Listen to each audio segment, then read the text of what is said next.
ಅಣ್ಣ, ಯಾಕಿಂತ ನಿರ್ಧಾರ ತಗೊಂಡೆ? ನಾನು ಸರಿಯಾದ ನಿರ್ಧಾರನೇ ತಗೊಂಡಿದ್ದೀನಿ ಪುಟಿ. ಇದನ್ನು ನಾನು ಮುಂಚೆನೇ ತಗೋಬೇಕಿತ್ತು.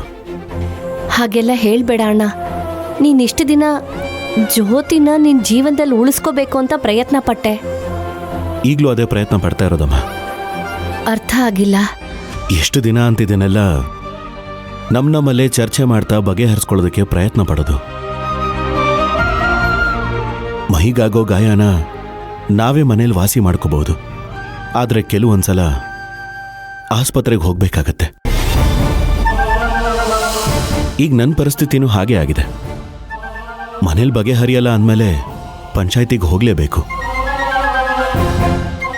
ಆದರೆ ನನಗೆ ನಂಬಿಕೆ ಇದೆ, ಪಂಚಾಯಿತಿಯಲ್ಲಿ ನನಗೆ ನ್ಯಾಯ ಸಿಗುತ್ತೆ ಅಂತ. ಯಾಕೆ ಅಂದರೆ ನಾಳೆ ಪಂಚಾಯಿತಿ ಕಟ್ಟೆಯಲ್ಲಿ ತೀರ್ಪು ಕೊಡೋಳು ನನ್ನ ತಂಗಿ.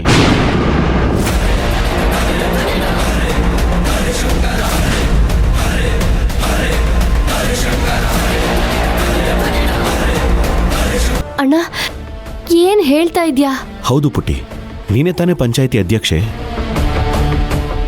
ಹಾಗಿದ್ಮೇಲೆ ನೀನೇ ತಾನೇ ಪಂಚಾಯಿತಿ ಕಟ್ಟೆಯಲ್ಲಿ ಕೂತು ನ್ಯಾಯ ಹೇಳಬೇಕಾಗಿರೋದು. ಅಣ್ಣ, ಪಂಚಾಯಿತಿ ಅಧ್ಯಕ್ಷೆ ಆದ ಮಾತ್ರಕ್ಕೆ ಪಂಚಾಯಿತಿ ಕಟ್ಟೆಯಲ್ಲಿ ಕೂತ್ಕೊಂಡು ನ್ಯಾಯ ಹೇಳಕ್ಕಾಗಲ್ಲ. ಅದು ವಂಶ ಪಾರಂಪರ್ಯಾಗಿ ಬಂದಿರೋದು. ಅದನ್ನ ನೀನೇ ನಡ್ಸ್ಕೊಡ್ಬೇಕಣ್ಣ. ಪುಟ್ಟಿ, ಯಾರ್ದೋ ಕಾಲಕ್ಕೆ ಪೆಟ್ಟು ಬಿದ್ರೆ ನಾವು ಕೈ ಹಿಡಿದು ನಡೆಸ್ಬೋದು.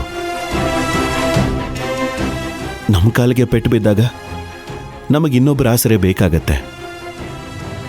ನಾವೇ ನಡೆಯೋದಕ್ಕಾಗಲ್ಲ. ಪಂಚಾಯಿತಿಯಲ್ಲಿ ಇನ್ನೊಬ್ಬರು ನ್ಯಾಯ ಹೇಳೋದಕ್ಕೆ ಅಂತ ನಾನು ಕೂರ್ಬೋದು.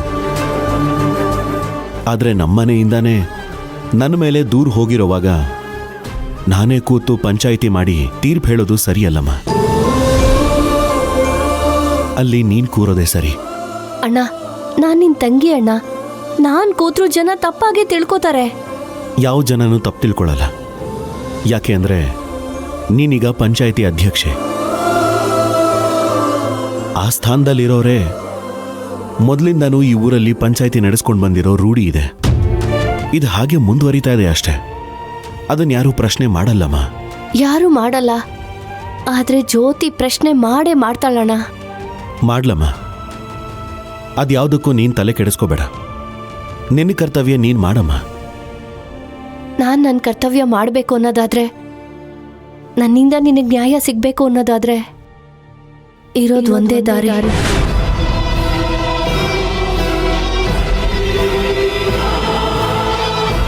ಶ್ರೀರಾಮ್ ವಿಚಾರನ ನಾನು ಜ್ಯೋತಿಗೆ ಹೇಳಲೇಬೇಕಾಗತ್ತೆ.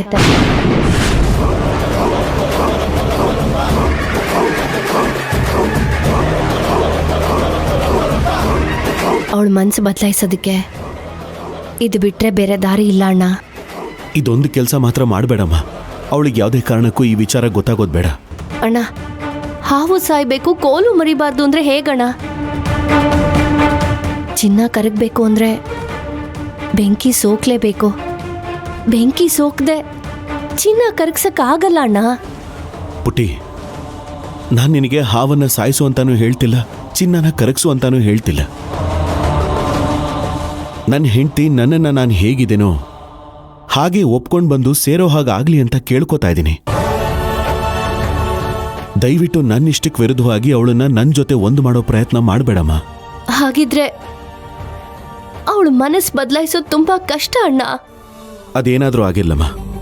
ಅವಳು ನನ್ನ ಜೊತೆ ಬರೋದೇ ಆದರೆ ನಾನು ಮಾಡಿರೋ ತಪ್ಪುಗಳನ್ನೆಲ್ಲ ಒಪ್ಕೊಂಡು ಬರಬೇಕೇ ಹೊರತು ನಾನು ಅವಳಿಗೆ ಉಪಕಾರ ಮಾಡಿದ್ದೀನಿ ಅನ್ನೋ ಕಾರಣಕ್ಕೆ ಬದಲಾಗಿ ಬರಬಾರ್ದು. ಹೀಗಂದ್ರೆ ಹೆಂಗಣ್ಣ? ನನ್ನ ನಿಜವಾಗ್ಲೂ ಧರ್ಮ ಸಂಕಟದಲ್ಲಿ ಸಿಕ್ಕಾಕ್ಸ್ತಿದ್ಯಾ ನೀನು?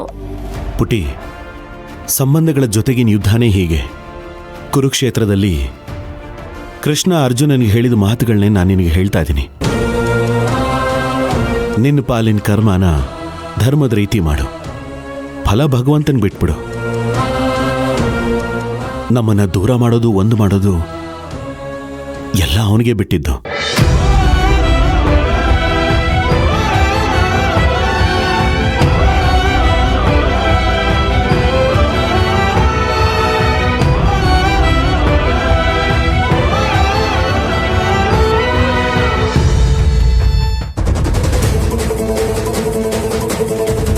ಇಷ್ಟೆಲ್ಲ ಆದ್ಮೇಲೆ ನಾಳೆ ಪಂಚಾಯತಿಲಿ ಹೀಗೆ ಆಗತ್ತೆ ಅಂತ ಹೇಳೋಕ್ಕಾಗಲ್ಲ. ಯಾಕಂದರೆ ಪಂಚಾಯತಿಲಿ ಕೂತು ತೀರ್ಪು ಕೊಡ್ತಾ ಇರೋಳು ನಿನ್ನ ಹೆಂಡತಿ, ಅಂದರೆ ಆ ಶಿವರಾಜನ ತಂಗಿ. ಹೌದು ಅಳಿಮಯ್ಯ, ಆ ಜ್ಯೋತಿ ಏನಾರ ಶಿವಣ್ಣನ ಜೀವನದಲ್ಲಿ ಮತ್ತೆ ಹೆಜ್ಜೆ ಇಟ್ಲು ಅಂದ್ರೆ ಶಿವಣ್ಣನ್ನ ಪಾತಾಳ ತುಳಿದು ಬಿಡ್ತಾಳೆ. ಯಾವುದೇ ಕಾರಣಕ್ಕೂ ಅದಕ್ಕೆ ಅವಕಾಶ ಮಾಡ್ಕೊಡ್ಬಾರ್ದು. ನೀನ್ ಈಗ್ಲೇ ಸಂಧ್ಯಂಗ್ ಫೋನ್ ಮಾಡಿ ಏನ್ ತೀರ್ಮಾನ ತಕೊಂಡ್ಲು ಅಂತ ಕೇಳು. ಅವಳೇನಾದ್ರೂ ಹ್ಞೂ ಅಂದ್ರೆ ಪಂಚಾಯತಿ ಮುಗಿತಿದ್ದಂಗೆ ಅಲ್ಲೇ ಮದ್ವೆ ಮಾಡಿ ಮುಗಿಸ್ಬಿಡುವ. ಜ್ಯೋತಿ ಮಾತಾಡೋದು ನೋಡ್ತಿದ್ರೆ ಅವಳು ಮತ್ತೆ ಶಿವಣ್ಣನ ಒಪ್ಕೊಳ್ಳೋದು ಕಷ್ಟ ಅಂತ ಅನಿಸ್ತಾ ಇದೆ. ಹಾಗಾಗಿ ಸಂಧ್ಯಾಗೂ ಬಾವಂಗೂ ಆರಾಮಾಗಿ ಮದ್ವೆ ಮಾಡ್ಬಿಡ್ಬೋದು. ಅದ್ ಹೆಂಗಾದ್ರೂ ಆಗಿರ್ಲಿ ಮಾವ, ಒಂದ್ ಮಾತ್ ಕೇಳ್ ನೋಡು. ಅವ್ರು ಏನ್ ತೀರ್ಮಾನ ತಗೊಂಡಿದ್ದಾರೆ ಅಂತ ಗೊತ್ತಾಗತ್ತೆ. ಸರಿ, ಮಾಡ್ತೀನಿ ಇರು. ಹಂಗೆ ಈ ಸ್ಪೀಕರು ಆನ್ ಮಾಡು, ನಾವು ಕೇಳಿಸ್ಕತೀವಿ.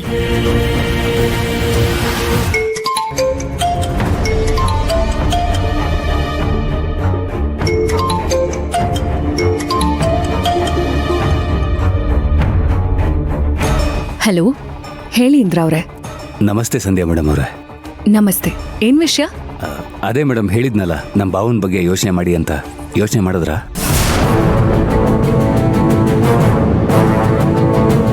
ಇಂದ್ರ ಅವರೇ, ದಯವಿಟ್ಟು ತಪ್ಪು ತಿಳ್ಕೊಬೇಡಿ. ಇನ್ನೂ ನಿಮ್ಮ ಹತ್ರ ಈ ವಿಷಯ ಮುಚ್ಚಿಟ್ಟು ಯಾವ ಪ್ರಯೋಜನನೂ ಇಲ್ಲ. ನಿಜ ಹೇಳಬೇಕು ಅಂದ್ರೆ ನನಗೂ ನಿಮ್ಮ ಊರಿನ ಇನ್ಸ್ಪೆಕ್ಟರ್ ದ್ರೋಣ ಅವ್ರ ಜೊತೆ ಮದ್ವೆ ಫಿಕ್ಸ್ ಆಗಿದೆ.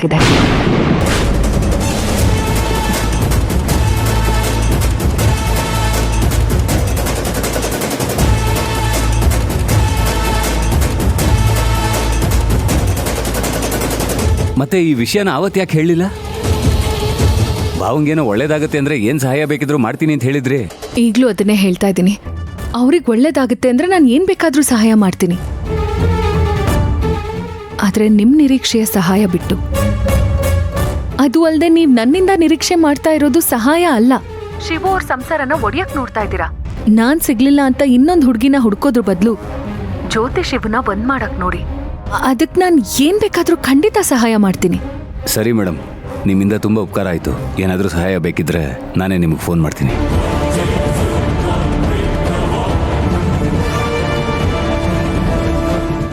ಏನ್ ಅಳಿಮಯ್ಯ, ಇವಳು ಹಿಂಗ ಮಾಡ್ಬಿಟ್ಲು.